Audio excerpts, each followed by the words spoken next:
आज राज्यात कुठं किती पाऊस पडणार आहे याचा हवामान अंदाज विभागानं वर्तवला आहे।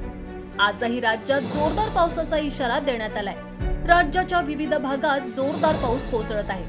अनेक ठिकाणी या पावसामुळे नदी नाले दुथडी भरून वाहत आहेत। धरणांच्या पाणीसाठ्यात मोठी वाढ होताना दिसतेय। दरम्यान हवामान विभागानं दिलेल्या माहितीनुसार आजही राज्यात जोरदार पावसाचा इशारा देण्यात आलाय। मुंबईसह कोकण, पश्चिम महाराष्ट्र आणि विदर्भात जोरदार पावसाचा इशारा देण्यात आलाय। आज मुंबईसह ठाणे, पालघर, रायगड, रत्नागिरी आणि सिंधुदुर्ग या जिल्ह्यांना पावसाचा येलो अलर्ट जारी करण्यात आलाय। त्याचबरोबर पश्चिम महाराष्ट्रातील पुणे, सातारा आणि कोल्हापूर या 3 जिल्ह्यात देखील पावसाचा येलो अलर्ट जारी करण्यात आलाय। तर विदर्भाच्या काही भागात विजेच्या कडकडाटासह जोरदार पावसाची शक्यता वर्तवण्यात आली आहे। त्यामुळे पावसाचा येलो अलर्ट या भागात जारी करण्यात आलाय। त्यामुळे नागरिकांनी योग्य ती खबरदारी घ्यावी असं आवाहन प्रशासनाच्या वतीनं करण्यात आलंय।